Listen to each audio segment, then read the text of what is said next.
episode number 308 of the Wholesome Fertility Podcast. My guest today is Leslie Kenny. Leslie is a longevity expert and co-founder of the prestigious Oxford Longevity Project, a nonprofit that brings scientists together to discuss breakthroughs around the science of aging and autophagy, which is our body's natural cell recycling system. I was very interested in having Leslie here because when it comes to fertility health and egg and sperm health, so if you're trying to conceive, this is a very important episode to listen to. So stay tuned. Welcome to the Wholesome Fertility Podcast.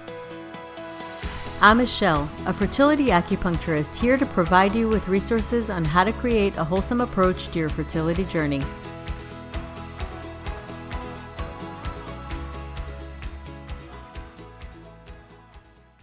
Welcome to the podcast, Leslie.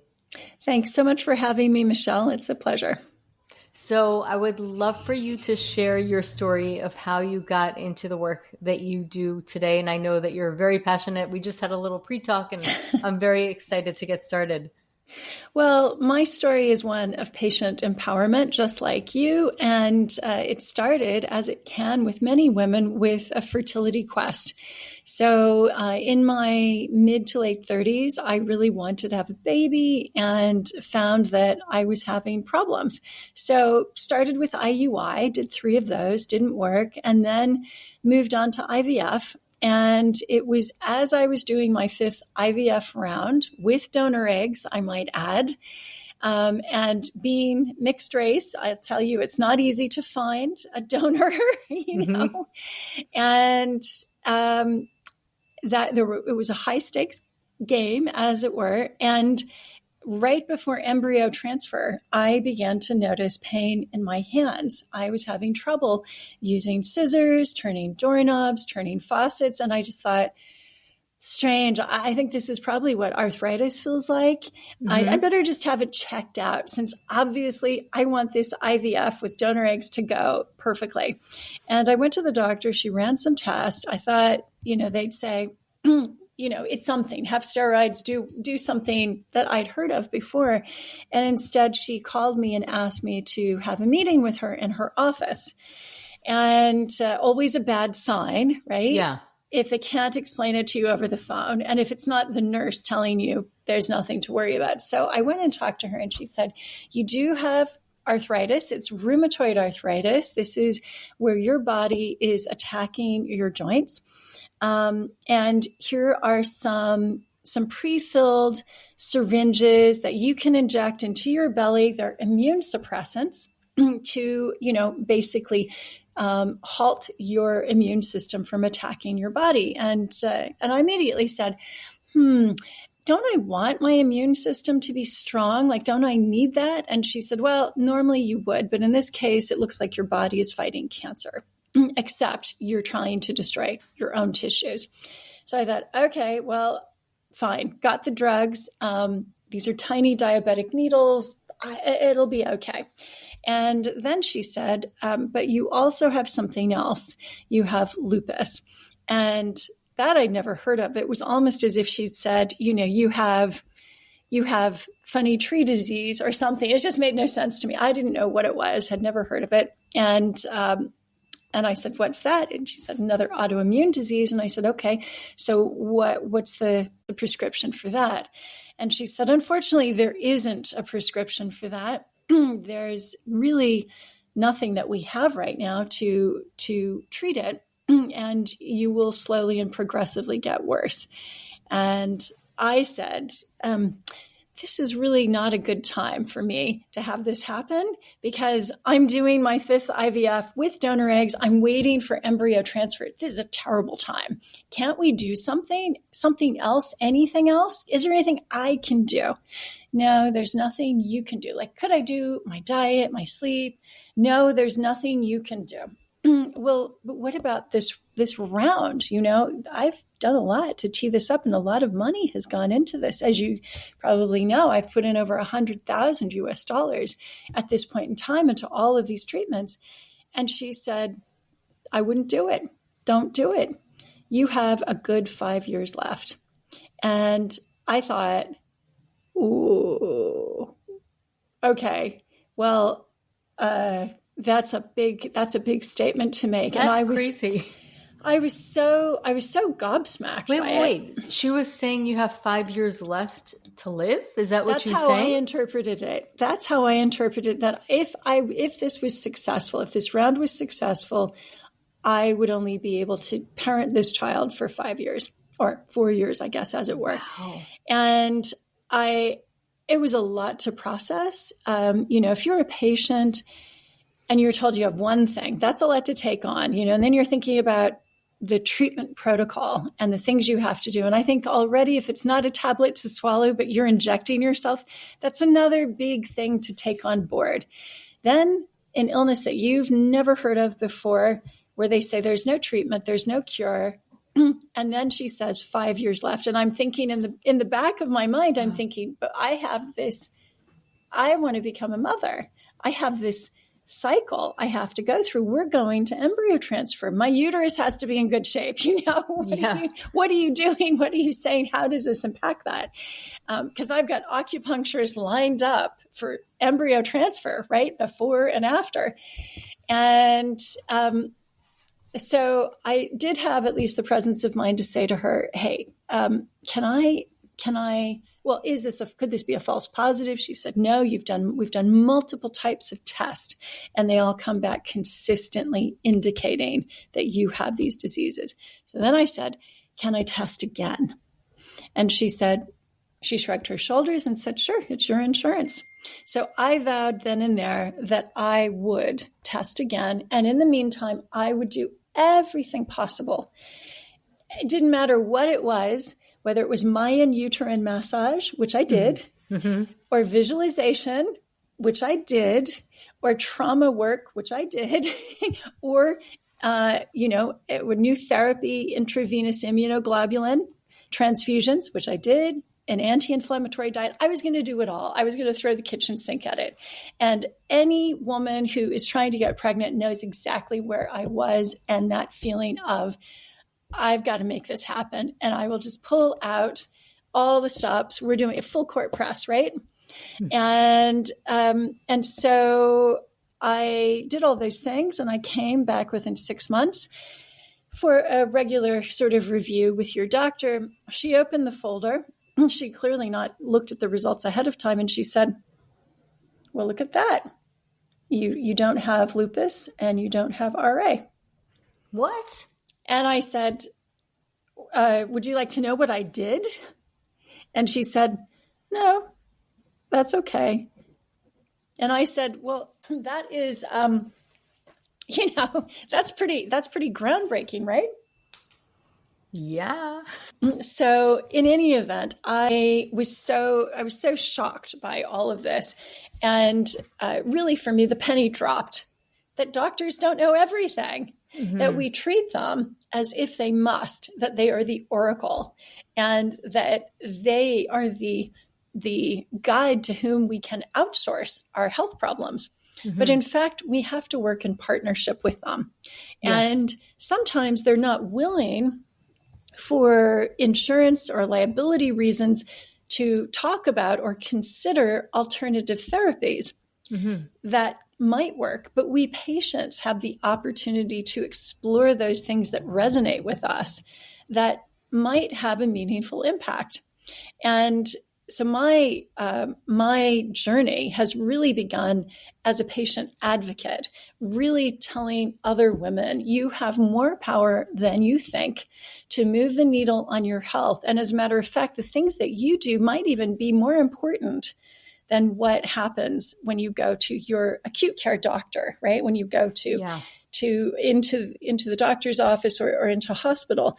And it has then taken me on a journey all the way to Oxford, England, where I ended up meeting a wonderful group of scientists here, a number of whom I helped fundraise for their companies all in the regenerative medicine space, and some of whom I've worked on healthy longevity, advocacy and other scientists whom I've worked on to bring an interesting anti-aging molecule called spermidine to market. Yes. So Is those that are the that comes from wheat germ? We can get it from wheat germ. We can get it from mushrooms. We can get it from a huge variety of foods that are all plants. Essentially, if you want spermidine, it's almost exclusively in plants. The only animal source is chicken liver. Which is ironic because, of course, I remember my mother saying, you have to eat chicken liver. So moms do know, right? They've got a wisdom. But it comes from plant sources. We also make it in our tissues. We moms make it in our breast milk. When we give it to our babies, it's there to help them grow. Men, of course, make it in their seminal fluid. It is in there because DNA wraps itself around spermidine, and it's very tightly wound. Normally, DNA is wrapped around something called histone bond. It's too big to really fit into semen. And it's also there in semen as an anti-inflammatory, because it turns out that when men make sperm, it's a high reactive oxygen species event. Women and men can both make it in our gut biome as well. And so those would be the three sources would be from our tissue production, and that declines dramatically, similar to the decline in production of estradiol, progesterone, testosterone, melatonin as we get older. And then the second area is the microbiome, and then third is from our food. So interesting. So let's go back and talk about what do you think it was specifically that changed? Like, what do you think happened with your body? Because you came into the doctor and you had all the signs that showed that you had two different autoimmune diseases that she could pick up. And then you changed your diet, you changed your lifestyle, you really went through so much. And of course, it's hard sometimes to figure out exactly what specifically, but now that you know what you know, and this is the work that you're doing, what are some of the things that come to mind? I went on an anti-inflammatory diet. So one of the first things I did was I researched a lot about both of these illnesses, and I could see that inflammation was part of the root cause. And I'd heard about a diet called the Zone Anti-Inflammatory Diet. This was popular in the early 2000s. And so I did that, and that had a high emphasis on omega-3 fatty acids, on extra virgin olive oil. These are anti-inflammatories. It had a high emphasis on plants.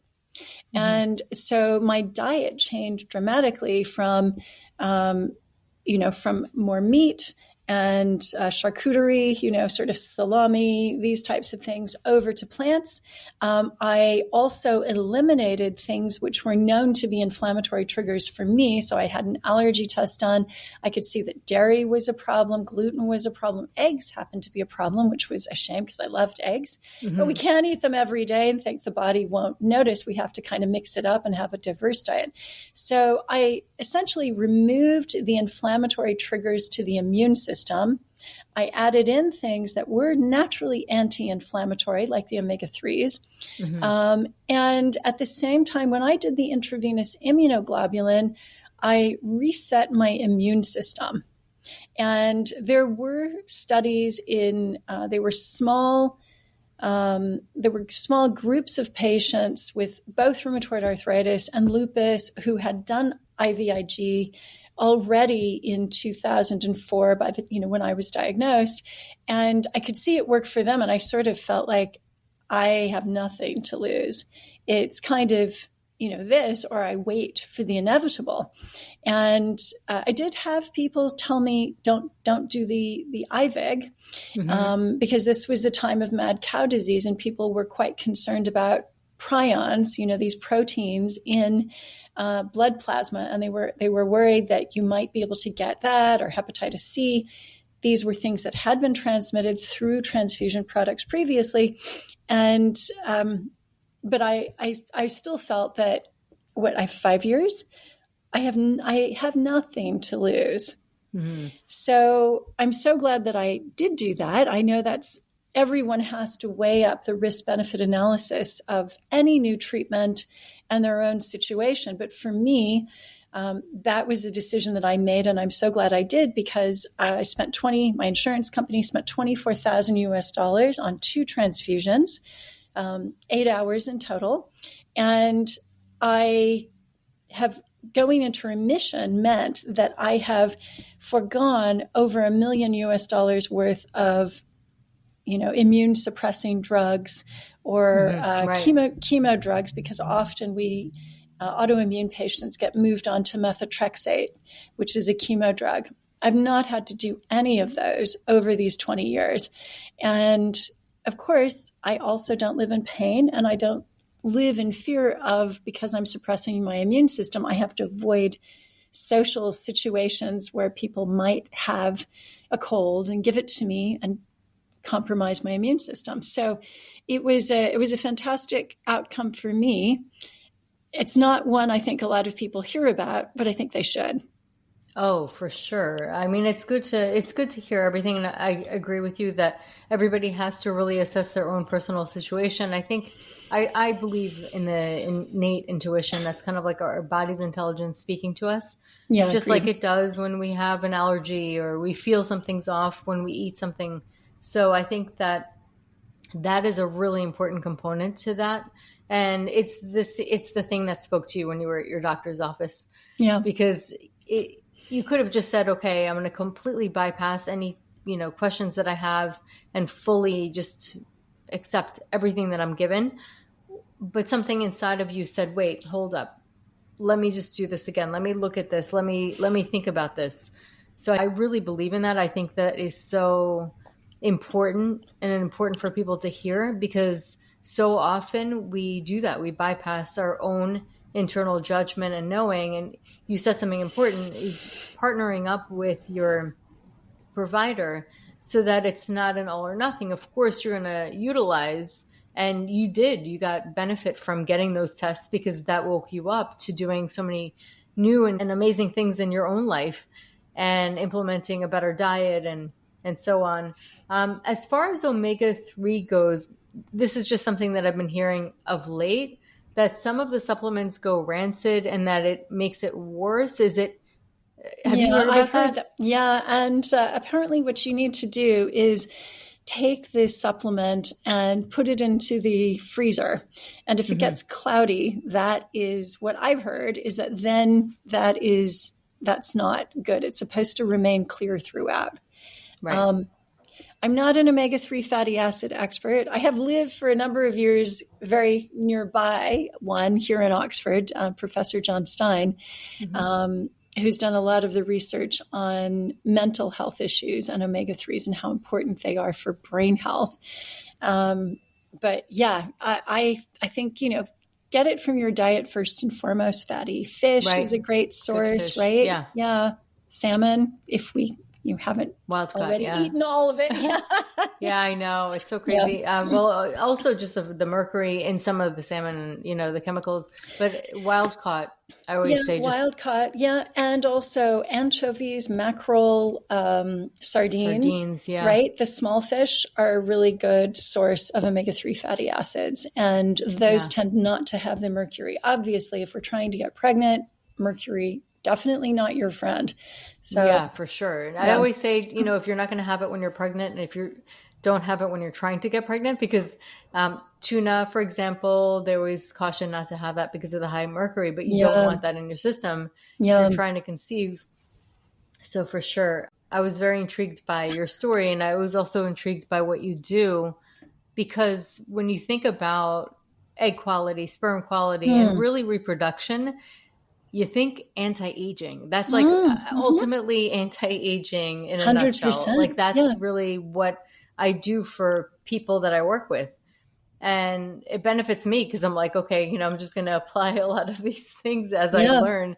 But it definitely, but that's what it is. It's anti-aging. Like I'm big on meditation, which has also been shown to take our clocks back. But food and diet and certain supplements can actually shift and slow down your aging or sometimes even like reverse your biological clock. And I know you're the expert in this specific topic, so I'd love for you to talk about that Sure. and what has been discovered and seen in this subject.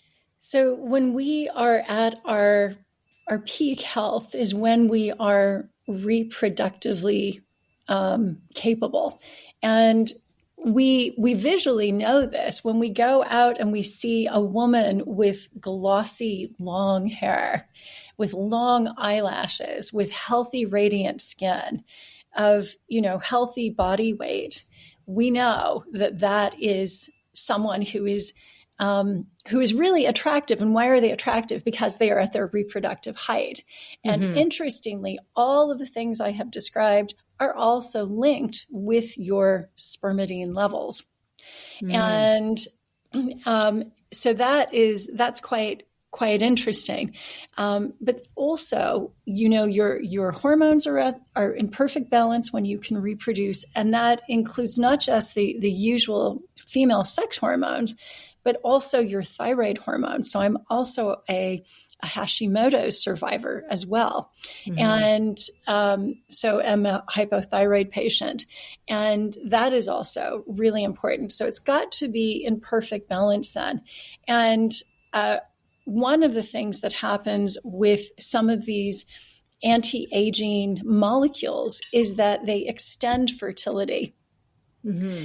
Partly by reversing your age, but they will start the reproductive cycle back up for some people. And it kind of depends how far away from menopause you are.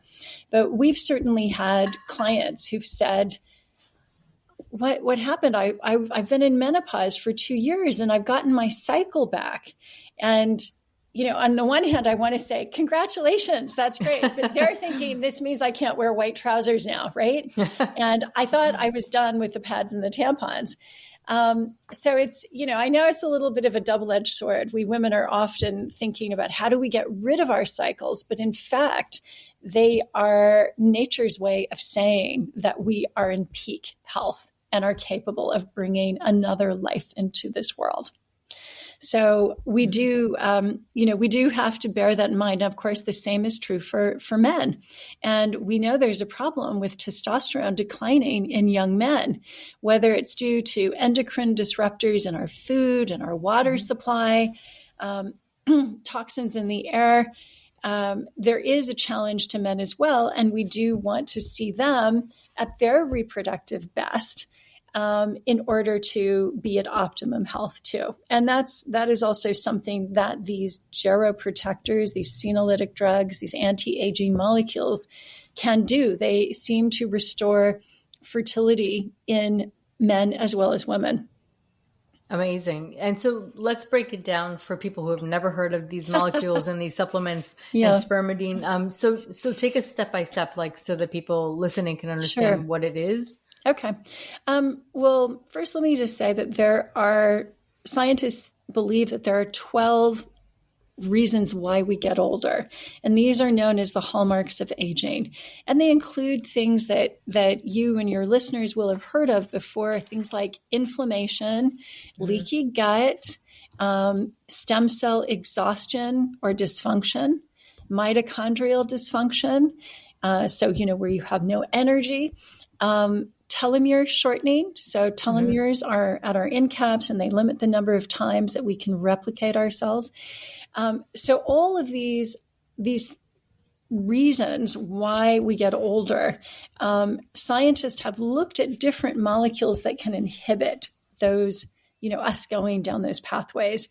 And they have a list of these molecules that inhibit certain numbers of molecules. And the two that do the most are one called rapamycin, which is a bacteria, and the other one is spermidine, which we manufacture ourselves, like I said, in our gut, in our tissues, and also we get from food. But importantly, it is found in both breast milk and in sperm, and it's so necessary for the survival the start and survival of the next generation, that it's also in the endosperm of all plants.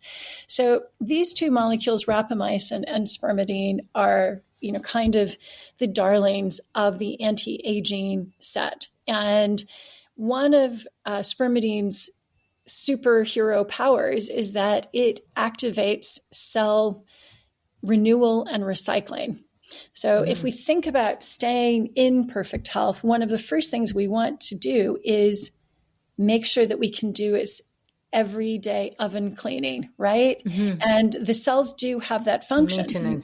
Maintenance, exactly. Now, when we're young, it happens naturally and we don't think anything of it. But as we begin to age, that process falters. And the cells, the dysfunctional cells, which we call senescent cells, they begin to stack up. And the more of these senescent or zombie cells that we have, the less well the other cells function. And I sometimes say that these zombie cells are a bit like your Uncle Ted, who has too much to drink at a wedding, and he begins to say inappropriate things and do really silly stunts. And you just think, okay, we got to get Ted over with a pot of coffee in the corner away from everybody else, or he's going to ruin the party for everyone else. This is what senescent cells do to you. You have one senescent cell and it begins to leak inflammatory contents to the other cells nearby and zombieizes them and does the same to the cells there, the other cells. It's a cascade effect. So that is what spermidine can actually, one of the things it can help with, in particular with immune cells. It can prevent those immune cells it can rejuvenate senescent immune cells. And that is the work that was done at the University of Oxford. That's amazing. So you moved there to work with them? Well, I came here anyway. I came here because my ex, now sadly my ex, but we have two wonderful children together. He was from Oxford and moved here to be closer to his family. I'm still close to them. And absolutely fell in love with the town and just the vibe. University towns are definitely my kind of place. But just, the scientific rigor here in the life sciences, it's phenomenal. It's really impressive. That's amazing. So the two things you're saying are spermidine and rapamycin. Yeah. And so spermidine is something that you could take from supplements, but not so much rapamycin? No, not rapamycin. No, you can't. It's not something you're going to find in food. So it was basically isolated on Rapa Nui, which is one of the Eastern islands. And one of the pharmaceutical company, a researcher basically took it back home to the United States, and it was later researched and found to do some really amazing things, one of which is that it can suppress the immune system. And this is important for people who have organ transplants because the tissue match is not perfect, and their bodies necessarily want to reject any foreign material in their bodies. So if you give these patients immune suppressants to stop the rejection of the organ, they can live quite nicely with that organ and continue in reasonable health, obviously understanding that their immune system has been suppressed. Spermidine, though, of course, it's in our diet. It's something that our gut biome, if it's not been compromised by too much exposure to broad spectrum antibiotics, it can make.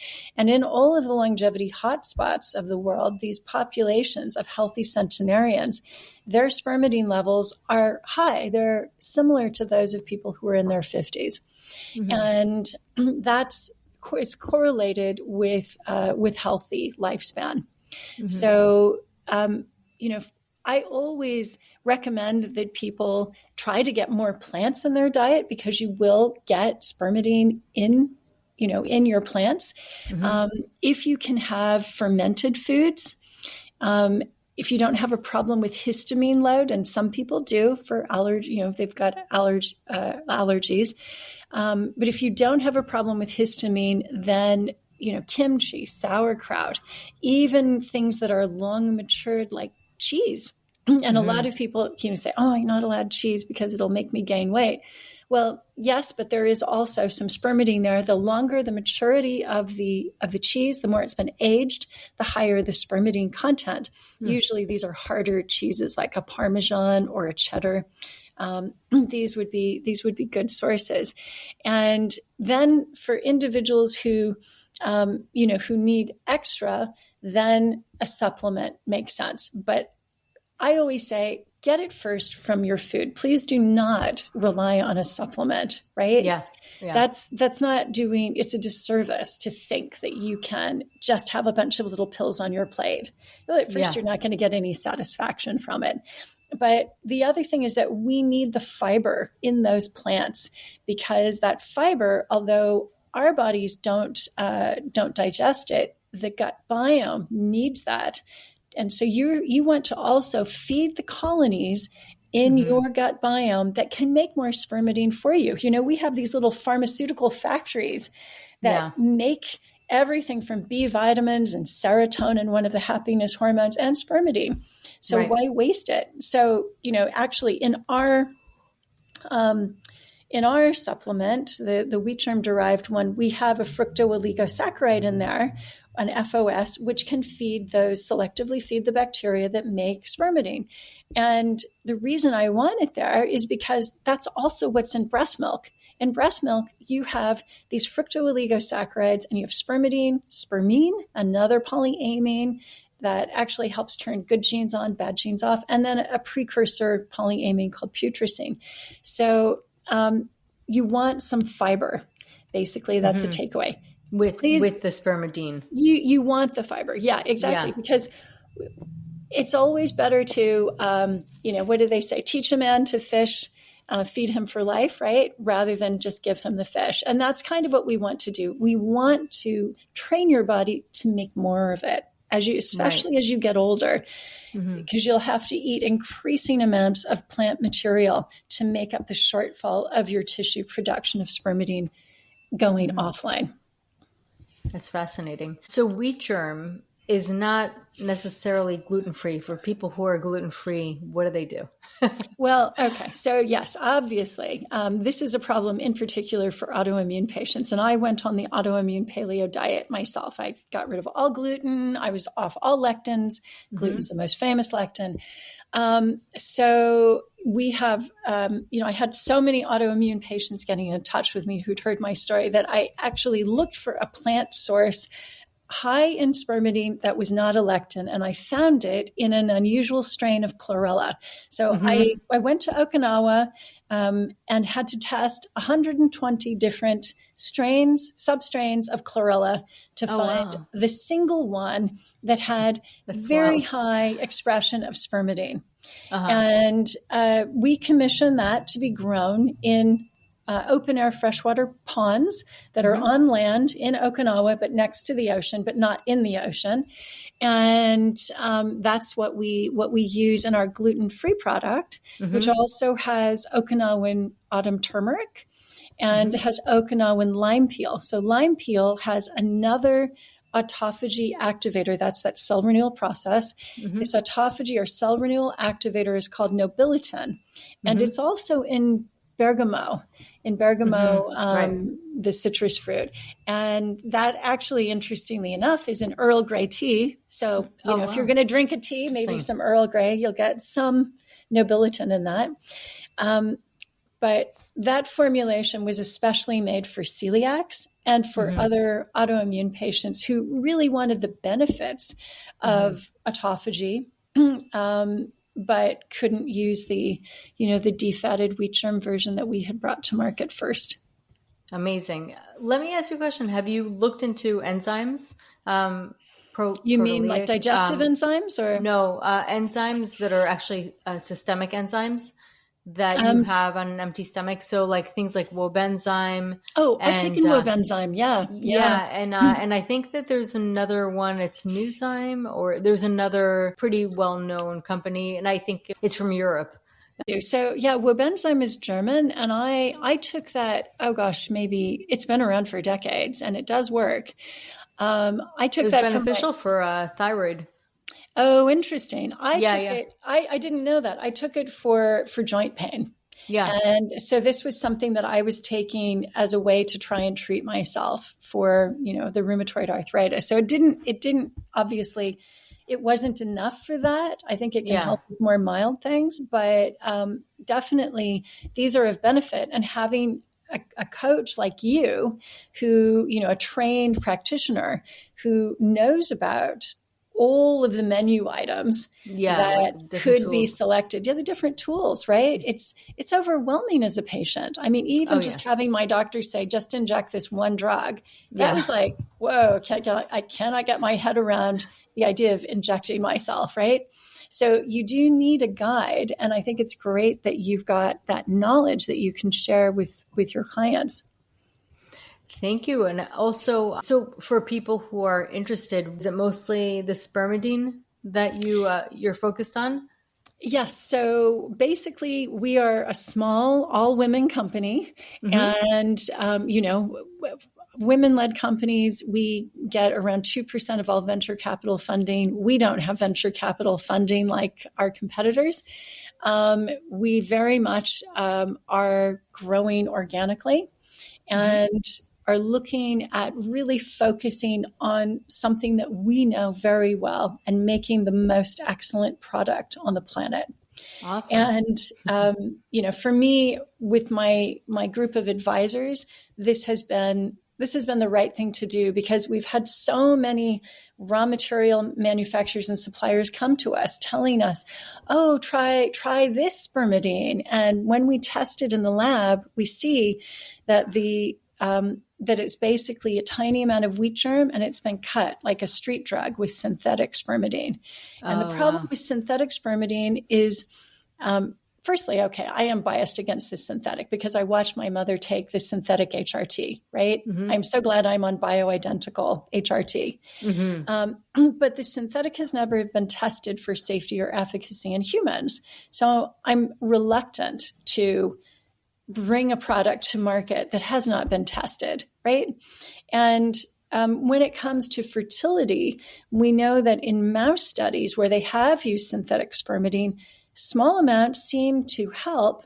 But then when you give just a little bit more, it actually impairs fertility. Oh, wow. And so with That's these, important. That's really important, you guys, to listen to that because that's yeah, huge. that's huge. So the problem is finding the Goldilocks zone. Each of us is bio-individual. We have different ethnic difference, genetic Yeah. differences, age, body shape, height, and metabolism. All of these things mean you want the right amount for you, but we don't know what that right amount is when it comes to synthetic spermidine.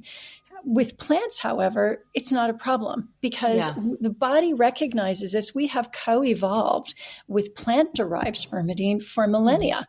Yeah. So when there's too much, the body says, right, we're going to turn this into spermine, which is going to help with turning good genes on, bad genes off with the DNA methylation.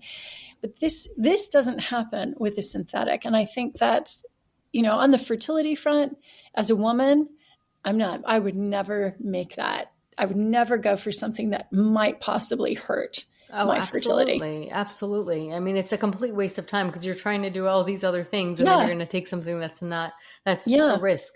Yeah. And then I was curious, because as you were talking about it and you were saying that sometimes they'll find it in certain mushrooms, cordyceps by any chance? It will be in cordyceps. It will be in all mushrooms. And the ones that have the highest amount of spermidine are shiitake, oyster, and trumpet. But all mushrooms will have it. And, Awesome.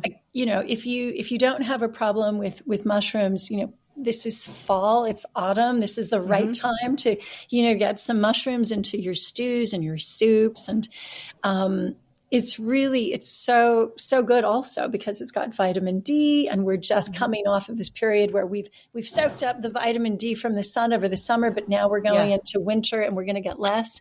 So there are so many reasons to get it. Also a wonderful source of fiber. Yeah. Amazing. So if people are interested and want to learn more and then also want to look at your products, how can they find you?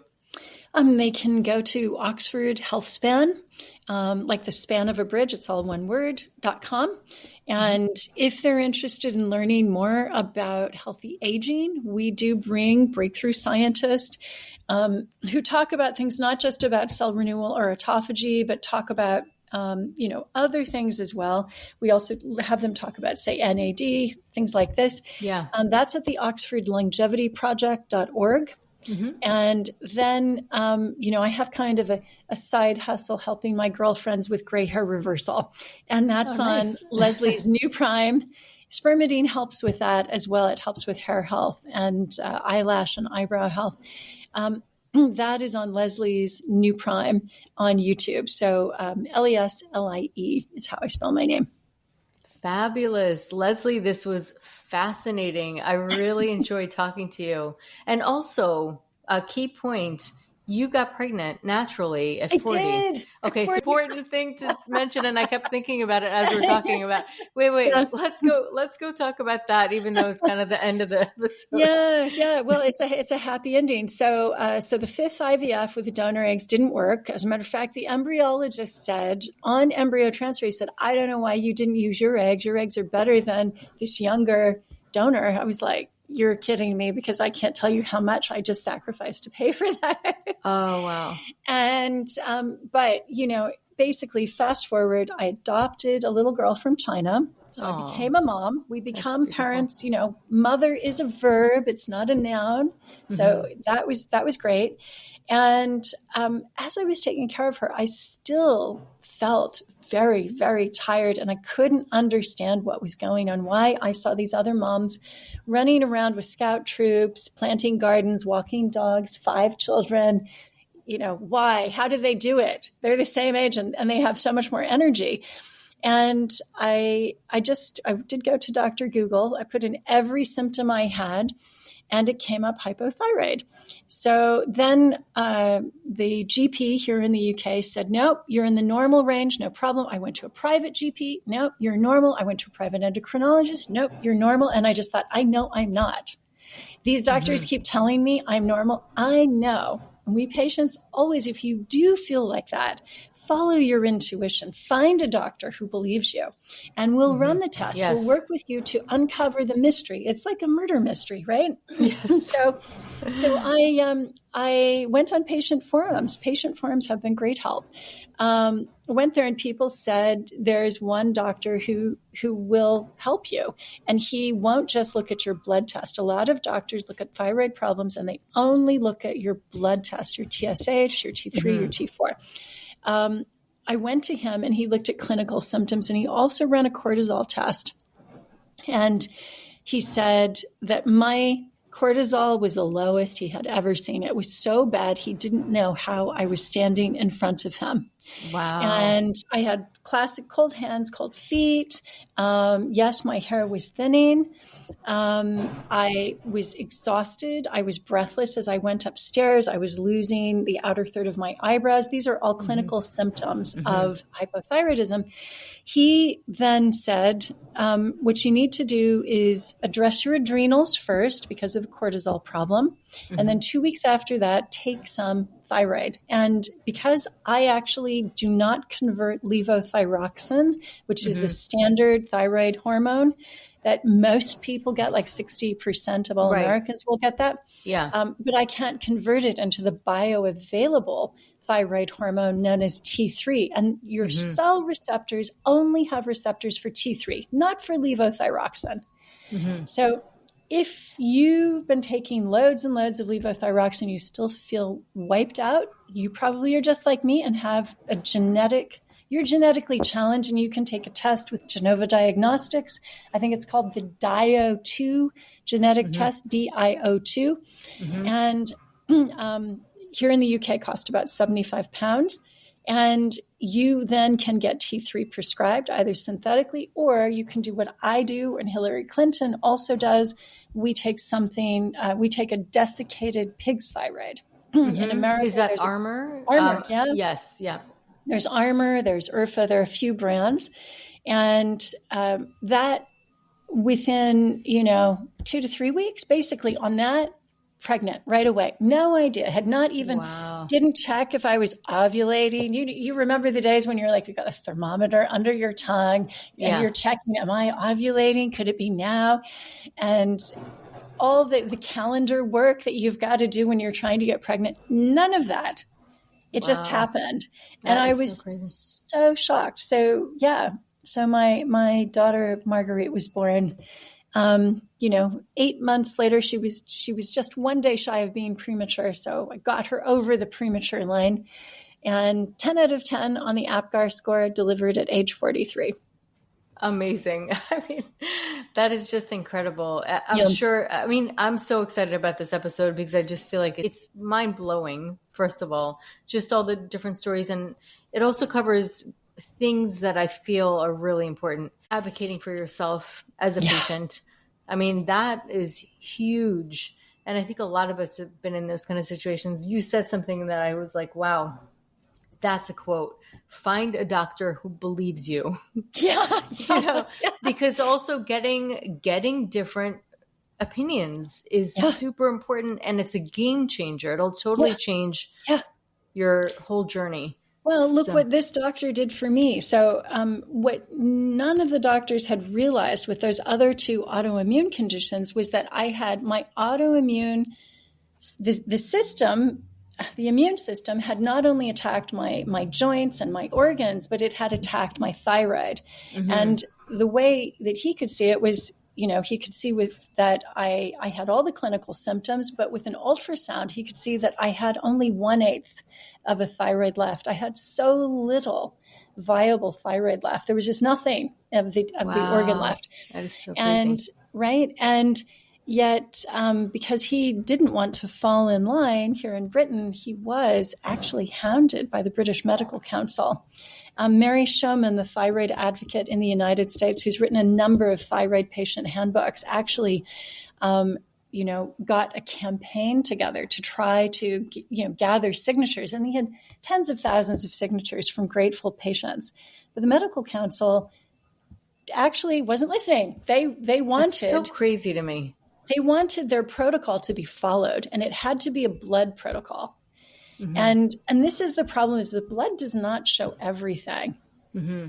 But of course, we patients get these data points 24/7. We know if our hair is falling out, if we can't shift the weight, if we can't walk upstairs without getting winded, if we've got cold hands and cold feet. Our partners know because they tell us, God, you're freezing. What's going on? Yeah, right? Totally.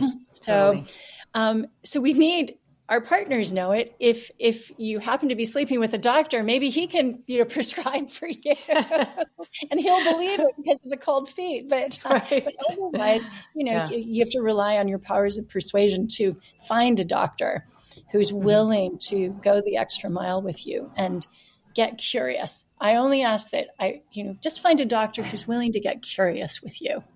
Yeah. I love that. Well, I mean, I could talk to you for longer than we have, but Leslie, this was amazing information, like really, really, truly amazing. And I love your story, and I love the way you truly believed in yourself. And that's something that I want to tell everybody who's listening, just believe in yourself, because and the body is so forgiving, way more forgiving than we give it credit for. It's 100%. Just a matter of figuring out, like, what is it exactly that it needs? Like, just figuring it out, its own way of communication. Yeah. So thank you so much, Leslie, for coming on today. Absolutely. Thank you for having me on. I really appreciate it. It was lovely chatting with you. Really fun. And keep going with your amazing work. Women need guides they can trust like you, who are willing to take the extra time to get curious and share the knowledge that you've gained over the years and the hard work you put in to get pregnant yourself, right? Thank you so much. So that concludes today's episode. You can find all of the links mentioned on the episode notes. If you're enjoying these episodes, please take a moment to share and leave a review. Reviews mean everything to podcasters, and I really enjoy hearing from my listeners. You can also find me on my website at www.thewholesomelotus.com or email me at info@thewholesomelotus.com. I love hearing from my listeners. If you're interested and want updates as well as a free ebook on my top 10 fertility boosting habits, you can visit my fertility page on www.thewholesomelotus.com. I thank you so much for listening in and hope that you have a beautiful day.